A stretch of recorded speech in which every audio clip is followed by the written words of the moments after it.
मेरे परदादा संस्कृत और हिंदी जानते थे, माथे पर तिलक और सर पर पगड़ी बांधते थे। फिर मेरे दादाजी का दौर आया, उन्होंने पगड़ी उतारी पर जनेऊ बचाया। मेरे दादाजी अंग्रेजी बिल्कुल नहीं जानते थे, जानना तो दूर अंग्रेजी के नाम से कन्नी काटते थे। मेरे पिताजी को अंग्रेजी थोड़ी थोड़ी समझ में आई, कुछ खुद समझे और कुछ अर्थचक्र ने समझाई, पर वो अंग्रेजी का प्रयोग मजबूरी में करते थे, यानी सभी सरकारी फॉर्म हिंदी में ही भरते थे। जनेयू उनका भी अक्षुण्य था, पर संस्कृत का प्रयोग नगण्य था। वही दौर था जब संस्कृत के साथ संस्कृति खो रही थी, इसलिए संस्कृत मृत भाषा घोषित हो रही थी। धीरे धीरे समय बदला और नया दौर आया। मैंने अंग्रेजी को पढ़ा नहीं, अच्छे से चबाया। मैंने खुद को हिंदी से अंग्रेजी में लिफ्ट किया, साथ ही जनेऊ को पूजा घर में शिफ्ट किया।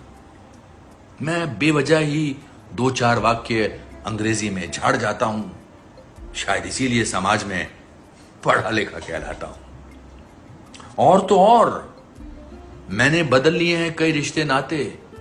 मामा, चाचा, फूफा अब अंकल नाम से जाने जाते। मैं टोन बदलकर वेद को वेदा और राम को रामा कहता हूं और अपनी इस तथाकथित सफलता पर गर्वित रहता हूं। मेरे बच्चे और भी आगे जा रहे हैं। मैंने संस्कार चबाया था, वो अंग्रेजी में पचा रहे हैं। यानी उन्हें दादी का मतलब ग्रैनी बताया जाता है। Rama was a Hindu God गर्व से सिखाया जाता है।